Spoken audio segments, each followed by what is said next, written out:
Hello friends, welcome to my YouTube channel CR English Workshop. Today we are going to study the rest of the lesson Adventures in a Banyan Tree, written by Ruskin Bond. എൻ്റെ എല്ലാ കൂട്ടുകാർക്കും CR English workshop എന്ന YouTube ചാനലിലേക്ക് ഹൃദ്യമായ സ്വാഗതം. ഇന്ന് നമ്മൾ 10th സ്റ്റാൻഡേർഡിലെ English ടെസ്റ്റിലെ first യൂണിറ്റിലെ ഫസ്റ്റ് ലെസൺ ആകുന്ന adventures in A banyan tree എന്ന റസ്കിൻ ബോണ്ട് എഴുതിയ പാഠത്തിൻ്റെ ബാക്കി ഭാഗമാണ് പഠിക്കാൻ പോകുന്നത്.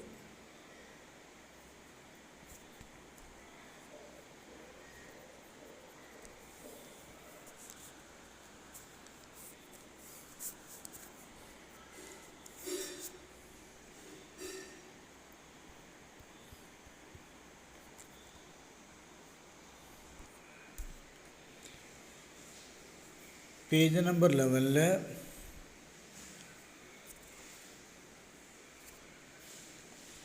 he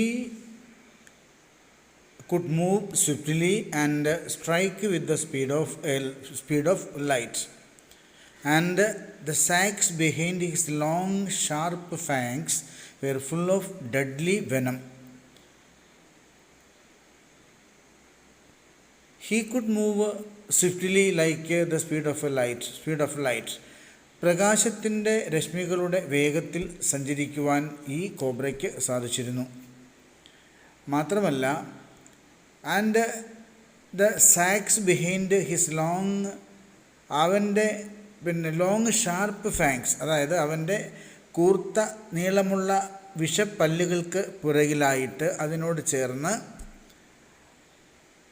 അവൻ്റെ വായ്ക്കുള്ളിൽ ഒരു സഞ്ചി പോലെയുള്ള ആ ഉറയിൽ were full of deadly venom, അത് നിറയെ മാരകമായിട്ടുള്ള മരണത്തിന് ഇടയാക്കുന്ന തരത്തിലുള്ള വെനം അല്ലെങ്കിൽ പോയിസൺ അല്ലെങ്കിൽ വിഷമാണ് അവൻ നിറച്ചിരുന്നത്.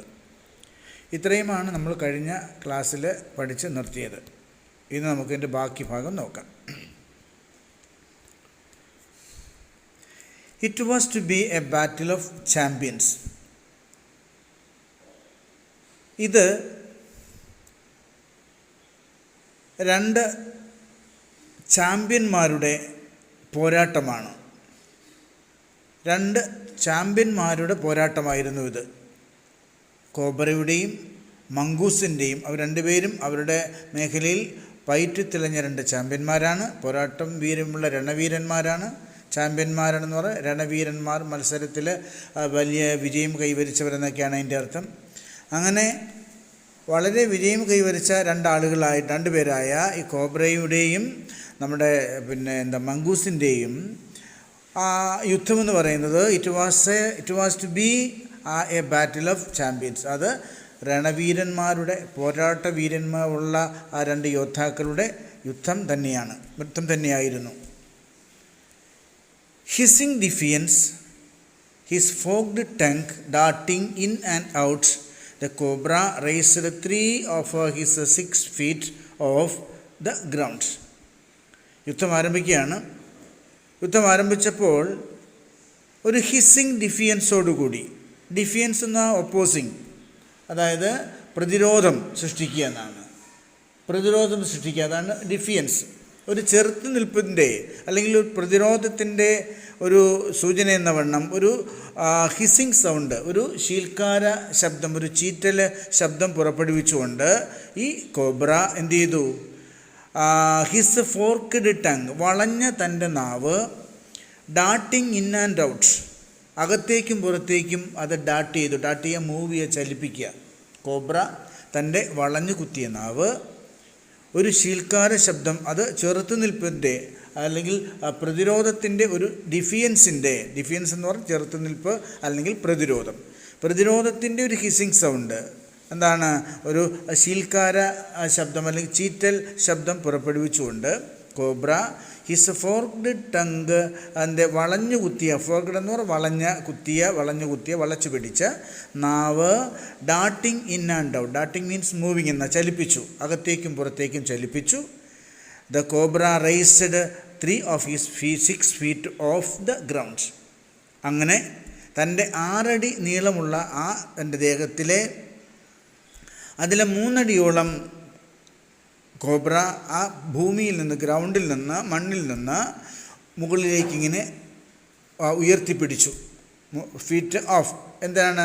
തൻ്റെ പത്തിയുടെ ഭാഗം വരുന്ന, തലയുടെയും പത്തിയുടെയും ഭാഗം വരുന്ന അത് ആ ഭാഗം അവൻ തറയിൽ നിന്ന് ഏതാണ്ട് 3 അടിയോളം ഉയരത്തിലേക്ക് പത്തി പൊക്കി ഉയർത്തിപ്പിടിച്ചു. And spread his broad spectacled hood. എന്നിട്ട് അവൻ എന്ത് ചെയ്തു? അവൻ്റെ സ്പെറ്റാക്കിൾഡ് ഹൂഡ് എന്നാണ്. സ്പെറ്റാക്കിൾഡ് എന്ന് പറഞ്ഞാൽ കണ്ണട പോലെയുള്ള, അതായത് മാർക്ക്ഡ് ലൈക്ക് ഐ ഗ്ലാസ് എന്നാണ്. Spectacled means marked like eye glass, അതായത് കണ്ണട പോലെയുള്ള അവൻ്റെ ഹൂഡ് എന്ത് ചെയ്തു? സ്പ്രെഡ് ഹിസ് ബ്രോഡ്, അവനിങ്ങനെ എടുത്ത് ഉയർത്തി, ഇങ്ങനെ തലയുടെ ഭാഗം തറയിൽ നിന്ന് 3 അടി മുകളിലേക്ക് ഉയർത്തി പത്തിയൊക്കെ വിരിച്ച് അവൻ്റെ ആ പരന്ന ബ്രോഡായിട്ടുള്ള പരന്ന ഹൂഡ് എന്ത് ചെയ്തു? ഹൂഡെന്ന് പറഞ്ഞാൽ പത്തി. അവൻ എന്ത് ചെയ്തു? അതായത് കണ്ണട പോലെയുള്ള തൻ്റെ പരന്ന അല്ലെങ്കിൽ വിശാലമായ പത്തി അവനിങ്ങനെ സ്പ്രെഡ് ചെയ്തു, അല്ലെങ്കിൽ പത്തിയെടുത്ത് വിരിച്ച് ഉയർത്തിപ്പിടിച്ച് വികസിപ്പിച്ച് നിന്നു. അപ്പോൾ തറയിൽ നിന്ന് 3 അടി 6 ഫീറ്റ് ലോങ്ങുമുള്ള അവൻ്റെ മൊത്തത്തിലുള്ള നീളത്തിൽ നിന്ന് തലയുടെ ഭാഗം, പത്തിയുടെ ഭാഗം വരുന്ന 3 അടിയോളം അവൻ മുകളിലേക്ക് ഉയർത്തിപ്പിടിച്ചിട്ട് അതിൻ്റെ ബ്രോഡ് വിശാലമായ പരന്ന സ്പെറ്റാക്കിൾഡ് പോലെയുള്ള, കണ്ണട ധരിച്ച പോലെയുള്ള, അല്ലെങ്കിൽ മാർക്ക്ഡ് ലൈക്ക് ഐ ഗ്ലാസ് പോലെയുള്ള ഒരു അവൻ്റെ കണ്ണട അവനെന്ത് ചെയ്തു? കണ്ണട പോലെയുള്ള അവൻ്റെ പത്തി അവൻ മുകളിലേക്ക് ഉയർത്തി പിടിച്ച് എങ്ങനെ സ്പ്രെഡ് ചെയ്ത് വിരിച്ച് നിന്നു. The mongoose bushed his tail. ഇത് കണ്ട നമ്മുടെ അടുത്ത പോരാട്ട വീര്യമുള്ള ചാമ്പ്യനായ മംഗൂസ്, ദ മംഗൂസ് ബുഷ്ഡ്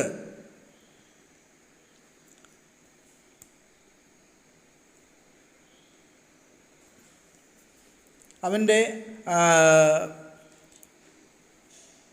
കുറ്റിരോമങ്ങൾ അവനെന്ത് ചെയ്തു? ബുഷ്ഡ് വാല് മുറുകെ പിടിക്കുക, അതും ഇങ്ങനെ പുറത്തേക്ക് അങ്ങോട്ടും ഇങ്ങോട്ടുമൊക്കെ ആട്ടുക, അതാണ് ബുഷ്ഡ്. അതിൻ്റെ മംഗൂസ് ബുഷ്ഡ് ഹിസ് ടെയിൽ. അപ്പോൾ ഈ കണ്ണട പോലെ അതായത് കണ്ണട പോലെയുള്ള വിശാലമായ തൻ്റെ പത്തിയെടുത്ത് പാമ്പിങ്ങനെ ഉയർത്തി വിരിച്ച് പിടിച്ച് നിന്ന സമയത്ത് മംഗൂസ് അവൻ്റെ വാല് മെല്ലെ എന്ത് ചെയ്തു? ഇങ്ങനെ അതും ഇങ്ങനെ അകത്തേക്ക് പുറത്തേക്കിങ്ങനെ ചലിപ്പിക്കാൻ തുടങ്ങി.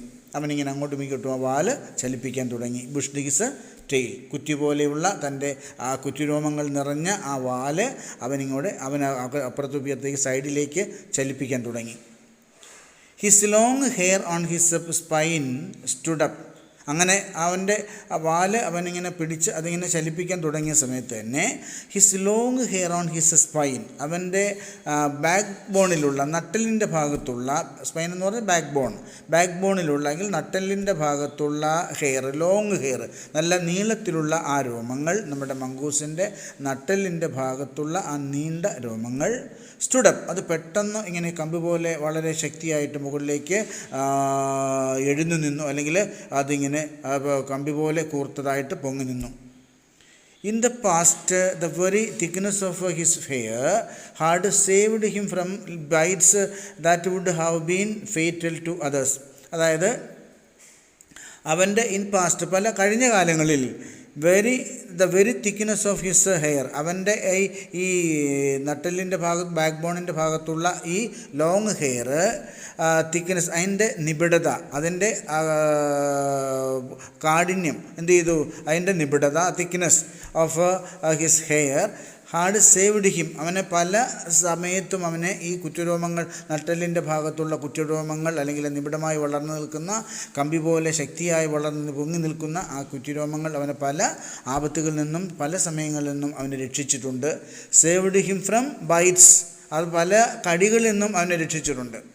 Bytes would have been fatal to others. അത് മറ്റുള്ളവർക്ക് മാരകമാകാവുന്ന വിധത്തിൽ കടിച്ചിട്ടുള്ള ഏൽക്കേണ്ടി വരുന്ന അല്ലെങ്കിൽ ഏൽക്കേണ്ടി വന്നിട്ട് അല്ലെങ്കിൽ മാരകമാം വിധത്തിൽ ഏൽക്കേണ്ടി വരുമായിരുന്ന പല ബൈറ്റ്സുകളിൽ നിന്നും കടികളിൽ നിന്നും അവനെ ഈ തൻ്റെ സ്പൈനിൽ കമ്പി പോലെ കൂർത്ത് തിക്നെസ്സായിട്ട് നിബിഡമായി വളർന്നു നിൽക്കുന്ന ആ രോമങ്ങൾ അവനെ പലവുരു സഹായിച്ചിട്ടുണ്ട്, അല്ലെങ്കിൽ അവനെ രക്ഷിച്ചിട്ടുണ്ട്. ആ ഭയങ്കരമായിട്ടുള്ള അപകടത്തിൽ നിന്ന് രക്ഷിച്ചിട്ടുണ്ട്. Next paragraph. Though the combatants were unaware of my presence in the banyan tree. ഇന്ന് നമ്മൾ നമ്മുടെ കഥയിലെ പ്രൊട്ടഗോണിസ്റ്റായ ആ കുട്ടിയുടെ മാൽമലത്തിലിരിക്കുന്ന കുട്ടിയുടെ അരികിലേക്ക് വരികയാണ്, അവനിലേക്ക് വരികയാണ്. ദോ ദ കോമ്പാറ്റൻസ് എന്ന് പറയുന്നത്, കോമ്പാറ്റൻസ് എന്ന് പറയുന്നത് ഫൈറ്റേഴ്സ് എന്നാണ്, പോരാളികൾ. കോമ്പാറ്റേഴ്സ് എന്ന് പറഞ്ഞാൽ ഫൈറ്റേഴ്സ് അല്ലെങ്കിൽ പോരാളികൾ, പരസ്പരം ഏറ്റുമുട്ടുന്നവർ. അപ്പോൾ ദോ എന്ന് പറഞ്ഞാൽ എന്നാലും, ദോ ആൻഡ് ആൾ ദോ, എന്നാലും എന്നിരുന്നാലും എന്നാണ് ആ രണ്ട് പ്രിപ്പോസിഷൻ്റെ അർത്ഥം. ദോ ആൻഡ് ആൾ ദോ എന്ന് പറയുന്നത് രണ്ട് പ്രിപ്പോസിഷൻ വേർഡുകളാണ്. അതിൻ്റെ അർത്ഥം എന്ന് പറയുന്നത് എന്നാലും എന്നിരുന്നാലും, ദോ ആൻഡ് ഓൾ ദോ. എന്നാലും അല്ലെങ്കിൽ എന്നിരുന്നാലും ദ കോമ്പാറ്റൻസ് വെയർ അൺഅവെയർ. അൺഅവെയർ എന്ന് പറഞ്ഞാൽ ബോധ്യമുള്ളവരായിരിക്കുക, അൺഅവെയർ ബോധ്യമുള്ളവരല്ലാതായിരിക്കുക അല്ലെങ്കിൽ ബോധ്യപ്പെടാതിരിക്കുക. എന്താണ്, ആ രണ്ട് പോരാളികൾക്കും ബോധ്യമായില്ല, അറിയുമായിരുന്നില്ല of my presence in the banyan tree. ഞാൻ ആ ബാനിയൻ ട്രീയുടെ പകുതി ഭാഗത്തൊരു തട്ടുമൊക്കെ ഉണ്ടാക്കി അവിടെ എങ്ങനെ ഞാനിരുന്ന് ഈ കാഴ്ച കാണുകയാണെന്ന് എൻ്റെ സാന്നിധ്യം ഈ രണ്ട് പോരാളികളും അറിഞ്ഞിരുന്നില്ല. അവർ അതിനെക്കുറിച്ച് അൺഅവെയറായിരുന്നു. They soon became aware of the arrival of two other spectators. എന്നാൽ ഞാനിരിക്കുന്നത് അവർ കണ്ടില്ല, അല്ലെങ്കിൽ അതിനെക്കുറിച്ച് അവർ അറിഞ്ഞില്ല. പക്ഷേ ഞാനൊഴികെ അവിടെ വന്ന രണ്ട് സ്പെക്ടക്ടേഴ്സിനെ കുറിച്ച് അവരെക്കുറിച്ച് അവർക്ക് ബോധമുണ്ടായിരുന്നു. They were aware of the other two spectators. Spectators എന്ന് പറഞ്ഞാൽ വ്യൂവേഴ്സ്, കാണികൾ, കാഴ്ചക്കാർ. അവിടെ ഉണ്ടായിരുന്ന ഞാനൊഴികെ അല്ലെങ്കിൽ എന്നെ കൂടാതെ അവിടെ ഉണ്ടായിരുന്ന മറ്റ് രണ്ട് കാഴ്ചക്കാരെയും, വ്യൂവേഴ്സിനെയും അല്ലെങ്കിൽ സ്പെക്ടക്ടേഴ്സിനെയും ഈ കോബ്രയും അതുപോലെ തന്നെ നമ്മുടെ മംഗൂസും കണ്ടു, അല്ലെങ്കിൽ അവരുടെ സാന്നിധ്യം അവിടെ ഉണ്ടെന്ന് ഈ കോബ്രയും മംഗൂസും തിരിച്ചറിഞ്ഞു. അവെയർ എന്ന് പറഞ്ഞാൽ അറിയുക, അൺഅവെയർ എന്ന് പറഞ്ഞാൽ അറിയാതിരിക്കുക, ബോധ്യപ്പെടാതിരിക്കുക. അവെയർ മീൻസ് ബോധ്യമായിരിക്കുക, അൺഅവെയർ ബോധ്യപ്പെടാതിരിക്കുക. One was a mynah. അവിടെ വന്ന ആ രണ്ട് അതർ സ്പെക്ടക്ടേഴ്സ് എക്സെപ്റ്റ് മീ, ഞാൻ ഒഴികെയുള്ള രണ്ട് സ്പെക്ടക്ടേഴ്സ് അല്ലെങ്കിൽ കാണികൾ എന്ന് പറയുന്ന ആരൊക്കെയാണ്? വൺ വാസ് എ മൈന, ഒരു മൈനയായിരുന്നു. ആൻഡ് അതർ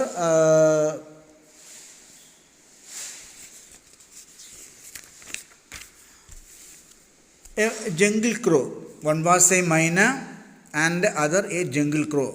ഒന്ന് ഒരു മൈനയായിരുന്നു, മറ്റേത് ഒരു ജംഗിൾ ക്രോ ആയിരുന്നു. ജംഗിൾ ക്രോ എന്ന് പറഞ്ഞാൽ കാട്ടുകാക്കയ്ക്ക് എന്ന് പറയുന്നത് ഇവിടെ കൊടുത്തിരിക്കുന്നത് not Willy urban crow.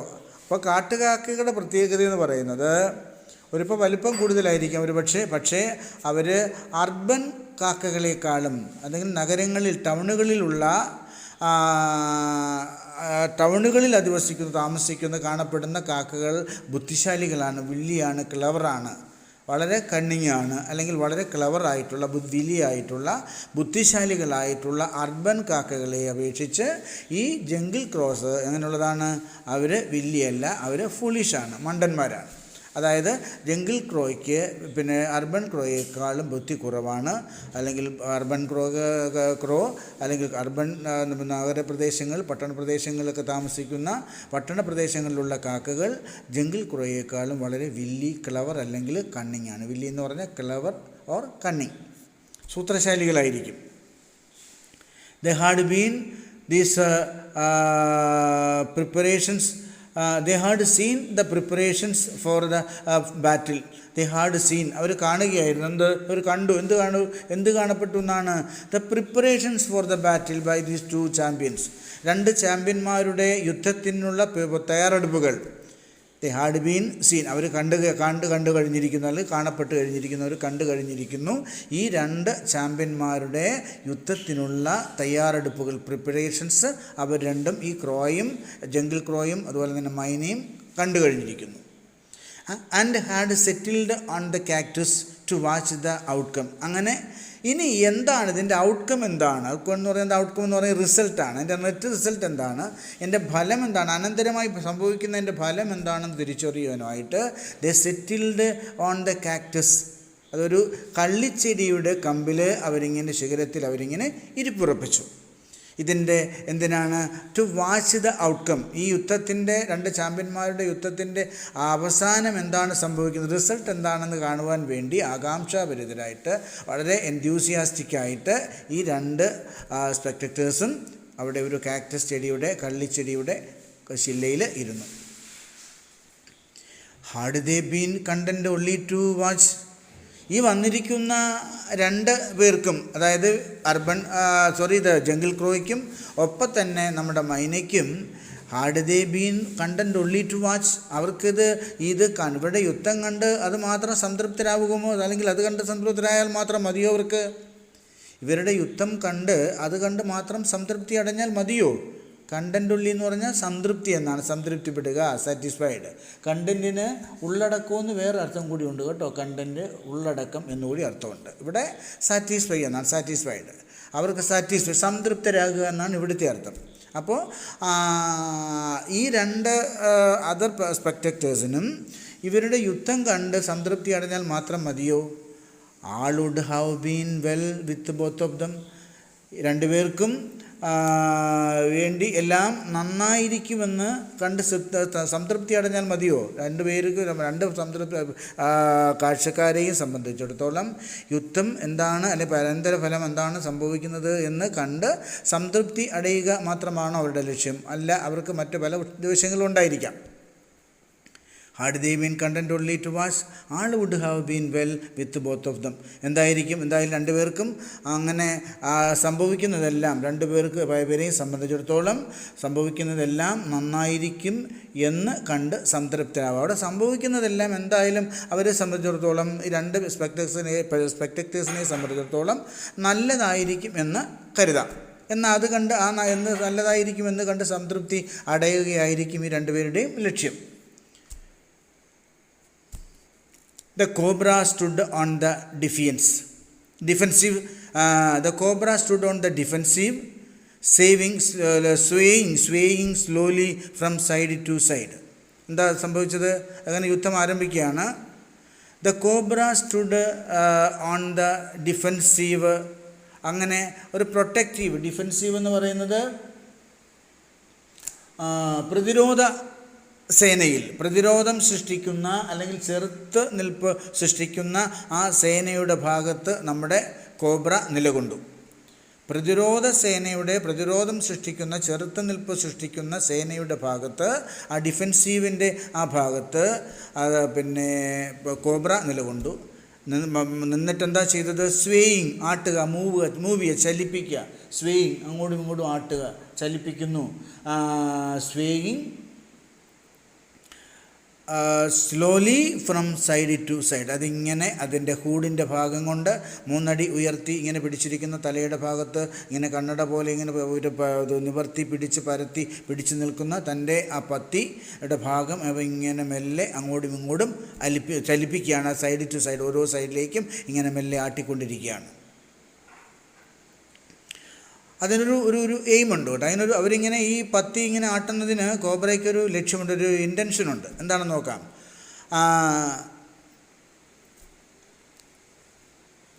Trying to mesmerise the mongoose into marking a false move.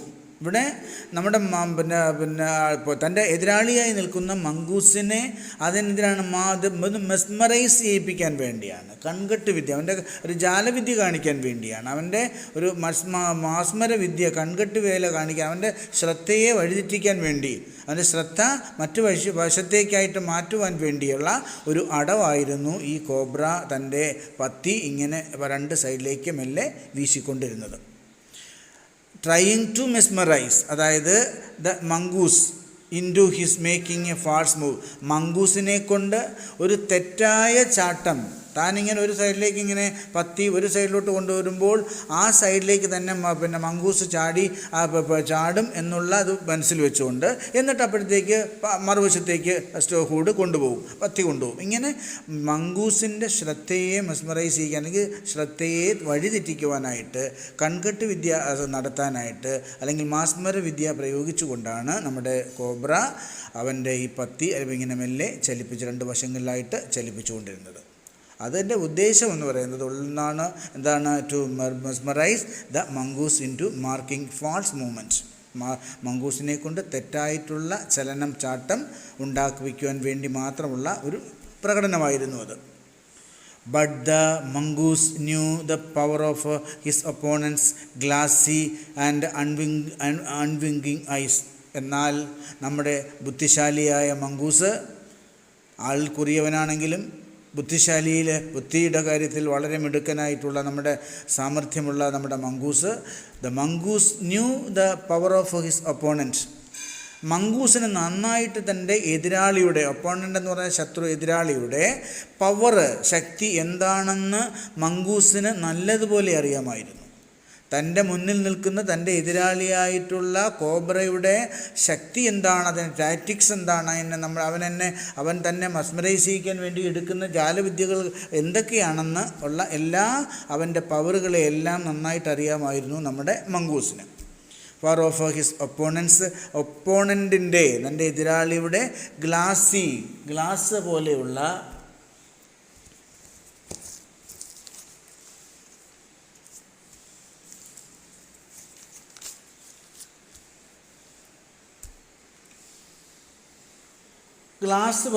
ഗ്ലാസിൻ്റെ നിറമുള്ള ഗ്ലാസ് പോലെയുള്ള അൺവിങ്കിങ് എന്ന് പറഞ്ഞാൽ കണ്ണ് ചിമ്മാതെയുള്ള, കൺപോളകൾ ചിമ്മിക്കാതെ, കൺപോളകൾ ചലിപ്പിക്കാതെയുള്ള ഗ്ലാസ് പോലെയുള്ള കൺപോളകൾ ചിമ്മാതെയുള്ള ആ കണ്ണുകൾ and refuse to meet them. അതായത് തൻ്റെ എതിരാളിയായ കോബ്രയുടെ ഗ്ലാസുകൾ പതിച്ച പോലെയുള്ള അല്ലെങ്കിൽ കണ്ണ് ചിമ്മാതെയുള്ള അവൻ്റെ കണ്ണുകൾ, അതിൻ്റെ ശക്തി എന്താണെന്ന് നന്നായിട്ട് നമ്മുടെ മങ്കൂസിന് അറിയാമായിരുന്നു. And refused to meet them. അതുകൊണ്ട് തന്നെ നമ്മുടെ ബുദ്ധിശാലിയെ മങ്കൂസ് എന്ത് ചെയ്തു, ആ കണ്ണുകളെ നോക്കുവാൻ, ആ കണ്ണുകളിലേക്ക് തന്നെ നോക്കുവാൻ, അതിനെ ഏറ്റുമുട്ടുവാൻ, അതിനെ കണ്ടുമുട്ടുവാൻ, തൻ്റെ കണ്ണുകൾ കൊണ്ട് കോബ്രയുടെ കണ്ണുകളെ കണ്ടുമുട്ടുവാനുള്ള ആ ഒരു സൂത്രം അല്ലെങ്കിൽ അതിൻ്റെ അത്തരത്തിലൊരു നയം നമ്മുടെ മങ്കൂസ് സ്വീകരിച്ചില്ല. കാരണം എന്താണ്, കൺചിമ്മാതെയുള്ള ഗ്ലാസ് പോലെയുള്ള ഈ കോബ്രയുടെ കണ്ണുകളുടെ പവർ എന്താണെന്ന്, ശക്തി എന്താണെന്ന്, തൻ്റെ എതിരാളിയുടെ ഈ കഴിവ് എന്താണെന്ന് നന്നായിട്ട് നമ്മുടെ മങ്കൂസിന് അറിയാമായിരുന്നതുകൊണ്ട് മങ്കൂസ് അവൻ്റെ ആ ഗ്ലാസ് പതിച്ച കണ്ണിമയ്ക്കാതെയുള്ള ആ കണ്ണുകളിലേക്ക് നോക്കാൻ തയ്യാറായില്ല അല്ലെങ്കിൽ കൂട്ടാക്കിയില്ല. Instead of he fixed his gaze at the point just below the cobra's hood. അതായത് അൺവിങ്കിങ് ആയിട്ടുള്ള, ഗ്ലാസി ആയിട്ടുള്ള തൻ്റെ എതിരാളിയുടെ കണ്ണുകളിലേക്ക് നോക്കാതെ instead of means in addition to that, അതിന് പകരമായി അങ്ങനെ എതിരാളിയുടെ ഗ്ലാസ് പോലെയുള്ള കണ്ണിമയ്ക്കാതെയുള്ള കണ്ണുകളിലേക്ക് നോക്കുന്നതിന് പകരമായിട്ടില്ല, അല്ലെങ്കിൽ അങ്ങനെ ചെയ്യാതെ അതിന് പകരമായി ഹീ എന്ന് പറഞ്ഞാൽ ആരാണ്, അവർ മങ്കൂസ് എന്ത് ചെയ്തു, ഫിക്സ്ഡ് ഹിസ് ഗെയ്സ്, ഫിക്സ് എന്ന് ഉറപ്പിച്ചു എന്നാണ്. എവിടേക്ക് ഉറപ്പിച്ചു, തൻ്റെ ഗെയ്സ് എന്ന് പറഞ്ഞാൽ നോട്ടം എന്നാണ്. തൻ്റെ ഗെയ്സ് അവൻ ഉറപ്പിച്ചു, നോട്ടം ഉറപ്പിച്ചു. ലുക്ക് എന്നാണ് ഗെയ്സിൻ്റെ അർത്ഥം, നോട്ടം അവൻ ഉറപ്പിച്ചു. ദിസ് ഗെയ്സ്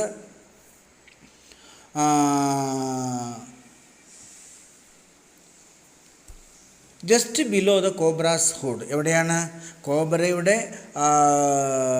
ഹൂഡിൻ്റെ തൊട്ട് താഴെ, അതായത് കോബ്രയുടെ പത്തിയുടെ തൊട്ടു താഴെയിലേക്ക് മങ്കൂസ് അവൻ്റെ നോട്ടം ഉറപ്പിച്ചു. Instead of looking at the glassy and unwinking eyes of the കോബ്രയുടെ ഗ്ലാസ് പോലെയുള്ള അൺവിങ്കിങ് ആയിട്ടുള്ള, കണ്ണിമയ്ക്കാതെയുള്ള, കൺചിമ്മ വെട്ടാതെയുള്ള, കൺപോളകൾ വെട്ടാതെയുള്ള തൻ്റെ കോബ്രയുടെ കണ്ണുകളിലേക്ക് നോക്കുന്നതിന് പകരമായിട്ട് മങ്കൂസ് എന്താ ചെയ്തത്, ഹീ ഗെയ്സ്ഡ് ഹിസ് ലുക്കിംഗ്, അവൻ്റെ നോട്ടം എവിടെയൊക്കെ അവൻ പതിച്ചു, ജസ്റ്റ് ബിലോ ദ കോബ്രാസ്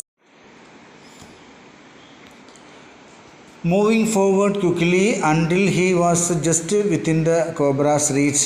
അതായത് കോബ്രയുടെ അരികിൽ എത്തുന്ന അതുവരെയും, അരികത്ത് തൊട്ടരികിൽ എത്തുന്നവരെയും അടുത്തേക്കായിട്ട് നമ്മുടെ മംഗൂസ് മുന്നോട്ട് ചാടി. And he made a feint to one side. പെട്ടെന്ന് ഫെയിൻ്റ് എന്ന് പറയാൻ നാട്യരൂപേണയുള്ള വ്യാജമായ പ്രിട്ടൻഷ്യസ് ആയിട്ടുള്ള ഒരു ചാട്ടം മറു സൈഡിലേക്ക് ചാടി. എത്രയും വേഗത്തിലാണോ കോബ്രയുടെ അരികിലേക്ക് മംഗൂസ് അവൻ്റെ കൈയെത്തുന്ന, അതായത് കൂടിൻ്റെ അടി കിട്ടാൻ തക്ക അത്ര അരികിലേക്ക് മുന്നോട്ട് ചാടിയത്, അടുത്തേക്ക് ചാടിയത്, അത്രയും പെട്ടെന്ന് തന്നെ മംഗൂസ് കോബ്രയെ തെറ്റിദ്ധരിപ്പിച്ചുകൊണ്ട് പ്രിട്ടൻഷ്യസ് ആയിട്ടുള്ള നാട്യരൂപേണയുള്ള വ്യാജമായ ഒരു ചാട്ടം മറുവശത്തേക്ക് ചാടി. Immediately the cobra സ്ട്രക്ക്.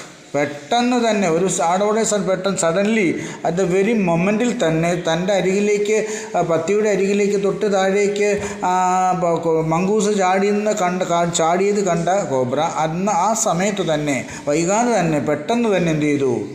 Immediately the cobra സ്ട്രക്ക്. പെട്ടെന്ന് തൻ്റെ ശക്തമായ ഹൂഡുകൊണ്ട്, പത്തി കൊണ്ട് നമ്മുടെ മംഗൂസിനെ അവൻ അടിച്ചു. സ്ട്രക്ക് ദ മംഗൂസ്. ഞാനിത് കണ്ടിരിക്കുകയാണ്. നമ്മുടെ ബാനിയൻ ട്രീയുടെ നടുക്ക് ആ തട്ടിലിരുന്ന്, ഞാൻ ഉണ്ടാക്കിയ തട്ടിലിരുന്ന് ഞാനിത് കണ്ടുകൊണ്ടിരിക്കുകയാണ്. അപ്പോൾ his great hood came down so swiftly. അങ്ങനെ അടിച്ച സമയത്ത് ഈ കോബ്രയുടെ ഗ്രേറ്റ് ഹൂഡ്, വളരെ ഭയാനകമായിട്ടുള്ള ശക്തിയേറിയ ആ പത്തി കെയിം ഡൗൺ, താഴേക്ക് പതിച്ചു. സോ സ്വിഫ്റ്റ്ലി, വളരെ വേഗത്തിലാണത് താഴേക്ക് പതിച്ചത്.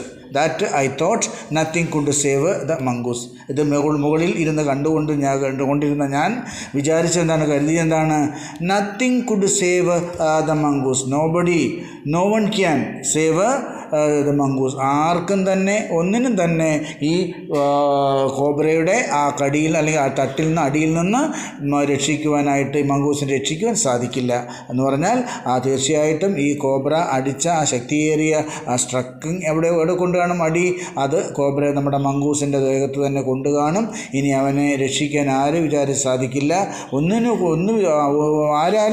ഒന്നിനാലും തന്നെ നമ്മുടെ മംഗൂസിനെ ഇനി രക്ഷിക്കാൻ സാധിക്കത്തില്ല എന്ന് ഞാൻ കരുതി.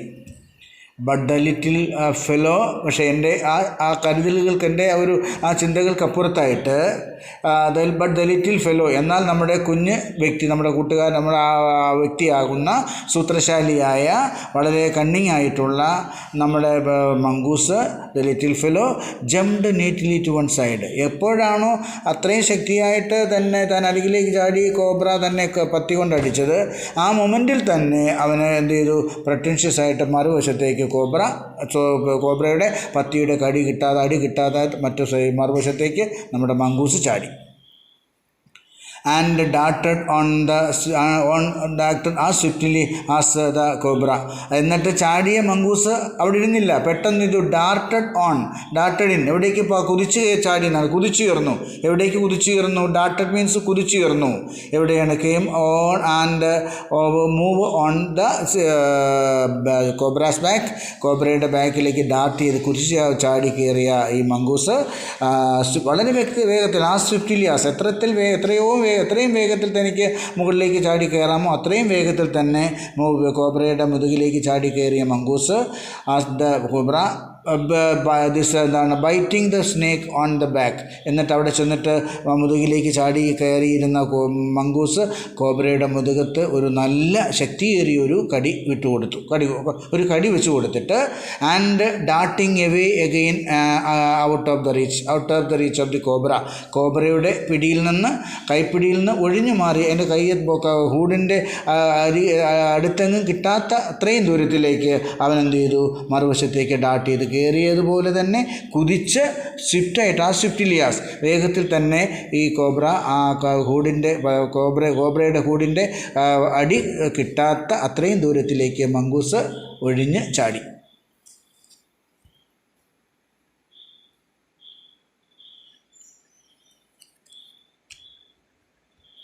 The moment the cobra സ്ട്രക്ക്, cobra ആ മംഗൂസിനെ അടിച്ച ആ നിമിഷം, മൊമെൻ്റ് എന്ന് പറഞ്ഞാൽ വെരി മൊമെൻ്റ്, ആ നിമിഷം തന്നെ, അന്നേരം തന്നെ ദ ക്രോ ആൻഡ് ദ മൈന, ഇത് കണ്ട് സ്പെക്ടേറ്റേഴ്സായിട്ട് വന്നിരുന്ന നമ്മുടെ മൈനയും ഒപ്പം തന്നെ ജംഗിൾ ക്രോയും എന്ത് ചെയ്തു? Hurled themselves at him. Hurled means rushed them എന്നാണ്, പാഞ്ഞെടുത്തു. അവർ ആരരികിലേക്ക് പാഞ്ഞെടുത്തു? At him means at the cobra, കോബ്രയുടെ അരികിലേക്ക് പാഞ്ഞെടുത്തു രണ്ടുപേരും.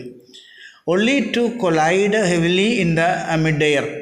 അങ്ങനെ പാഞ്ഞെടുത്ത, വളരെ ശക്തിയായിട്ടാണ് അവർ പാഞ്ഞു പോയത്, പാഞ്ഞെടുത്തതാണ് ഈ കോബ്രയുടെ അരികിലേക്ക്. പക്ഷേ എങ്ങനെ, എത്രത്തോളം അവർ ശക്തിയായിട്ട് പാഞ്ഞെടുത്തു, അത്രത്തോളം ശക്തിയിൽ അവരെന്ത് ചെയ്തു? മിഡ് എയറിൽ വെച്ച്, ആ ചൂടുള്ള അന്തരീക്ഷത്തിൽ വെച്ച് തന്നെ അവർ പരസ്പരം കൊളൈഡായി, അല്ലെങ്കിൽ കൂട്ടിയിടിച്ചു, ഹിറ്റായി. അവർ പരസ്പരം കൂട്ടിയിടിച്ചിട്ട് ഷ്രീക്കിംഗ് അറ്റ് ഈച്ച് അതർ, അത് വേദന കൊണ്ട് നിലവിളിക്കുക എന്നതിനും പറയാം. അതുപോലെ തന്നെ കോപത്താൽ, വെറുപ്പ് കൊണ്ട്, പിന്നെ പരസ്പരം പഴി പറഞ്ഞുകൊണ്ട്, അല്ലെങ്കിൽ ദേഷ്യത്തിൽ പറയുകയായാലും അങ്ങനെയും പറയാം. ഇവിടെ കരഞ്ഞുകൊണ്ടാണ്, പരസ്പരം വേദനിച്ചിട്ട് ശക്തിയായിട്ടുള്ള ആ പാഞ്ഞു പോകലായിരുന്നവർ ആ കോബ്രയുടെ അരികിലേക്ക് രണ്ടുപേരും. അങ്ങനെ പരസ്പരം അന്തരീക്ഷത്തിൽ വെച്ച് അവർ കൂട്ടിമുട്ടി, അവർ വേദനിച്ചു. അങ്ങനെ രണ്ടുപേരും കരഞ്ഞുകൊണ്ട് എന്ത് ചെയ്തു?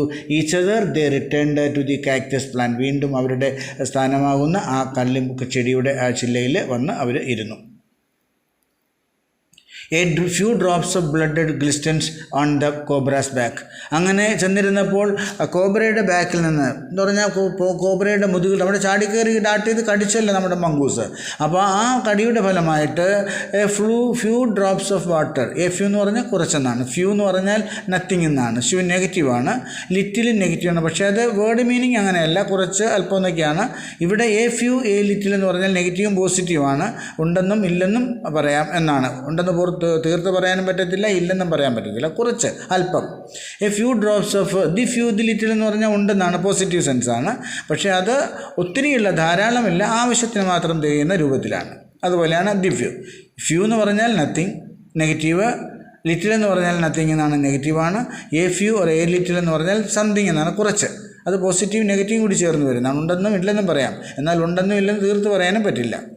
The few and the little എന്ന് പറയുന്നത് പോസിറ്റീവ് സെൻസ് തന്നെയാണ്. പക്ഷേ അത് ഉണ്ടെന്ന് പറയാം, പക്ഷേ ഉള്ളതെന്ന് പറഞ്ഞാൽ അധികമില്ല, അവരുടെ ആവശ്യത്തിന് മാത്രം തികയുന്ന തരത്തിലുള്ള ഒരു ഉപയോഗത്തിന് മാത്രമേ ഉള്ളൂ എന്ന അർത്ഥം.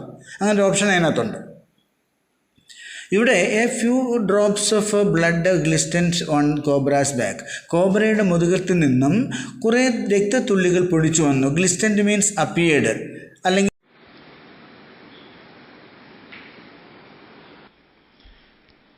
the third round followed the same course as the first, but with one dramatic difference.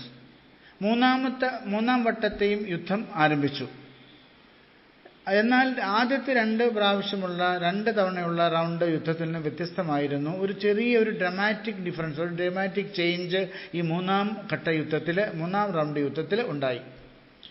The crew and the Maina still determined to take part in the proceedings. അപ്പോഴും അവർ തീരുമാനിച്ചു. എന്താണ്? ടു ഡിറ്റർമിൻഡ് മീൻസ് തീരുമാനിച്ചു. Still means അപ്പോഴും അവർ തീരുമാനിച്ചെന്താണ്? To take part, പങ്കെടുക്കുക, participate എന്നാണ്. Take part എന്ന് പറഞ്ഞാൽ പങ്കെടുക്കുക, അല്ലെങ്കിൽ പാർട്ടിസിപ്പേറ്റ് ചെയ്യുക, പങ്കാളികളാകുക. ഏതിൻ്റെ? ഇൻ ദി പ്രൊസീഡിങ്സ്, ഈ ഫൈറ്റിൽ. Proceedings means here fight between cobra and മംഗൂസും കോബ്രയും തമ്മിൽ നടക്കുന്ന ഈ യുദ്ധത്തിൽ പങ്കെടുക്കുവാൻ, അതിൽ പങ്കാളികളാകുവാൻ അവർ അപ്പോഴും തീരുമാനിച്ചു. ഈ മൈനയും ജംഗിൾ ക്രോയും തീരുമാനിച്ചു. And dived at the cobra, അവർ പറന്ന് വീണ്ടും ഊളിയിട്ട് പറന്ന് ഉയരത്തിലാണ്, ആ കാക്ടസ് ട്രീയുടെ ഉയരത്തിലിരുന്നിട്ട് ആ കോബ്രയുടെ അരികിലേക്ക് താഴേക്ക് മുങ്ങാങ്കുഴിയിട്ട് ഡൈവ് ചെയ്ത് പറന്നു വന്നു, കോബ്രയുടെ അരികിലേക്ക് വന്നു. But this time they missed each other as well as the mark. എന്നാൽ അവർക്ക് രണ്ടുപേർക്ക് ഈ സമയം നഷ്ടമായി. എന്തായാലും ഈ മൂന്നാമത്തെ പ്രാവശ്യം ഇങ്ങനെ കോബ്രയുടെ അരികിലേക്ക് ലക്ഷ്യമിട്ട് പറന്നു വന്ന ഈ രണ്ട് കാക്കയ്ക്കും മൈനയ്ക്കും അവരുടെ രണ്ട് കാര്യങ്ങൾ നഷ്ടപ്പെട്ടു. ഒന്ന് എന്താണ്? Missed each other as well as the mark. അവർക്ക് മിസ്ഡ് ഈച്ച് അതർ, പരസ്പരം കൂട്ടിയിടിക്കാനും കഴിഞ്ഞില്ല, കൊളൈഡാകാനോ ബമ്പഡാകാനോ കഴിഞ്ഞില്ല. ആ ഒരു അവസരം നഷ്ടപ്പെട്ടു. മാത്രമല്ല, അടുത്ത ദിവസം നഷ്ടപ്പെട്ട എന്താണ്? ആസ് ദെയർ മാർക്ക്, ഈ കോബ്രയുടെ അരികിലെത്തുക എന്നുള്ള ആ അടയാളം, ആ ലക്ഷ്യസ്ഥാനത്തിലെത്തുവാനും അവർക്ക് സാധിച്ചില്ല.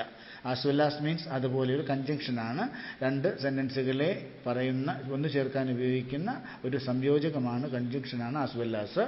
അത് ചേർത്ത് നമ്മൾ രണ്ട് സെൻറ്റൻസിനെ ആസ് വെൽ ആസ് ചേർത്ത് പറയുമ്പോൾ ആ പറയുന്ന കാര്യങ്ങൾ രണ്ട് സെൻറ്റൻസുകളിൽ ഏറ്റവും പ്രധാനപ്പെട്ട കാര്യം ആസ് വെൽ ആസിന് മുൻപും അതിൽ അപ്രധാനമായിട്ട് തോന്നുന്ന അല്ലെങ്കിൽ ആദ്യത്തെ പോലെ അത്രയും പ്രാധാന്യമുള്ളതല്ല എന്ന് തോന്നുന്ന കാര്യം രണ്ടാം ആസ് വെൽ ആസിന് ശേഷവും പറയണം. അതിൻ്റെ അർത്ഥം അതുപോലെ തന്നെ എന്നാണ്. ആസ് വെൽ ആസ് മീൻസ് അതുപോലെ തന്നെ. മനസ്സിലായല്ലോ? ആദ്യം പറയുന്ന പ്രധാനപ്പെട്ട കാര്യമാണെങ്കിൽ ആദ്യം പ്രധാനപ്പെട്ട കാര്യം അത് ആസ് വെൽ ആസിന് മുൻപും, അപ്രധാനമായിട്ട് ആദ്യത്തെ കാര്യത്തിന് അത്രയും പ്രാധാന്യമല്ലാത്ത കാര്യം പ്രധാനമല്ലാത്ത കാര്യം ആസ് വെൽ ആസിന് ശേഷവും ഉപയോഗിക്കണം. അതാണ് ആസ് വെൽ ആസിൻ്റെ പ്രയോഗം, അർത്ഥം അതുപോലെ തന്നെ എന്നാണ്. ആൻഡ് അവർക്ക് 2 മാർക്കുണ്ടായിരുന്നു. അടയാളം എന്ന് പറഞ്ഞാൽ എന്താണ്? ഒന്ന്, അവരുടെ ഈ കോബ്രയുടെ അരികിലെത്തുക, അതൊരു മാർക്കാണ്, അവിടെ എത്താൻ കഴിഞ്ഞില്ല. 2, അവർക്ക് പരസ്പരം സാധാരണ ആദ്യത്തെ 2 റൗണ്ടിലും പറ്റിയതുപോലെ അവർ പറഞ്ഞ് പരസ്പരം തീരുമാനിച്ച് വന്ന് കൂട്ടിയിടിക്കുന്ന പോലെയാണ് 2 പ്രാവശ്യവും അങ്ങനെ കൂട്ടിയിടിച്ചത്. എന്നാൽ അതുപോലെ 3ാമത്തെ പ്രാവശ്യം വന്നപ്പോൾ ആ കൂട്ടിയിടിക്കൽ എന്ന് പറയുന്ന അവരുടെ ലക്ഷ്യത്തിലെത്താൻ അവർക്ക് കഴിഞ്ഞില്ല. മീൻസ് അവർക്ക് പരസ്പരം ബംഡാവാനോ കൊളൈഡാവാനോ കൂട്ടിയിടിക്കാനോ കഴിഞ്ഞില്ല. മാത്രമല്ല പിന്നെ ആസ് വെൽ ആസ് അവർക്ക് they could not reach their mark, അവരുടെ മാർക്കിൽ അടയാളത്തിൽ that means to reach the side of കോബ്രയുടെ അരികിലേക്ക് എത്തിച്ചേരുവാനും പറന്നെത്തുവാനും അവർക്ക് സാധിച്ചില്ല. But this time they missed each other as well as the cobra. But the mark, as well as the mark, the myna flew on and reached its perch. അപ്പോൾ അങ്ങനെ തിരിഞ്ഞ് നമ്മുടെ മൈനയും കൂടി പറന്നു വന്നു. പക്ഷേ മൈന തിരിച്ചു പറന്ന് എവിടേക്ക് പോയി? അവരിരുന്ന ആ കാക്ടസ് ട്രീയുടെ ബ്രാഞ്ചിൽ പോയി അവിടെ പെർച്ച് ചെയ്തു. അവിടെ ഇരുന്നു. പെർച്ചെന്ന് പറഞ്ഞാൽ അതിൻ്റെ കാലുകളിലെ വിരലുകൾ കൊണ്ട് വൃക്ഷശിഖരങ്ങളെ ഇങ്ങനെ മുറുക്കി പിടിച്ചുകൊണ്ടിരിക്കുന്നതിനാണ് പെർച്ചിങ് എന്ന് പറയുക. അവിടെ ഇരുന്നു, ആ ശിലയിൽ വിരലുകൾ ചേർത്ത് മുറുക്കി പിടിച്ച് ഇരുന്നു. സുരക്ഷിതമായിട്ട് മൈന അവിടെ വന്നിരുന്നു, തിരികെ കാക്ടസ് ട്രീയിൽ വന്നിരുന്നു. But the crow tried to pull up in the mid-air. പക്ഷെ എന്ത് ചെയ്തു? ആ മുങ്ങാങ്കുഴിയിട്ട് എന്താണ് ഊളിയിട്ട് താഴേക്ക് സ്വിഫ്റ്റ് ചെയ്തിങ്ങനെ വേഗത്തിൽ മൂവ് ചെയ്ത് വന്ന ആ കാക്ക, ഡൈവ് ചെയ്ത് വന്ന കാക്ക, മുങ്ങാങ്കുഴിയിട്ട് താഴേക്ക് ഇങ്ങനെ താഴ്ത്തി പറന്ന് വന്ന കാക്ക അന്തരീക്ഷത്തിൽ വന്നിട്ട് മിഡ് എയറിൽ വന്നിട്ട് പരസ്പരം കൂട്ടിയിടിക്കാൻ പറ്റില്ല, കാരണം മൈന തിരിച്ചുപോയി. പക്ഷേ കാക്ക എന്ത് ചെയ്തു? അവിടെ അന്തരീക്ഷത്തിൽ താഴേക്ക് വന്ന കാക്ക അന്തരീക്ഷത്തിൽ വന്നിട്ട് മുകളിലേക്കൊന്ന് പറന്ന് പൊങ്ങാൻ ശ്രമിച്ചു. പൊങ്ങി അത് അപ്പം തന്നെ ആൻഡ് ടേൺ ബാക്ക്. മുകളിലേക്ക് പറന്ന് പൊങ്ങിയത് മാത്രമല്ല, അത് പുറകിലേക്കൊന്ന് തിരിയുകയും ചെയ്തു. മുങ്ങാങ്കുഴിയിട്ട് താഴേക്ക് പറന്നു വന്ന ഡൈവ് ചെയ്ത് വന്ന കാക്ക താഴേക്ക് പറന്ന് വന്നിട്ട് ആ താഴെ നിന്ന് വീണ്ടും ആ മിഡ്-എയറിലേക്ക് ചൂടുള്ള അന്തരീക്ഷത്തിലേക്ക് മുകളിലേക്കൊന്ന് പറന്നു പൊങ്ങുകയും ആ പറന്നു പൊങ്ങിയ കാക്ക അത് തൻ്റെ പിറകിലേക്ക് മറുവശത്തേക്ക് ഒന്ന് തിരിയുകയും ചെയ്തു.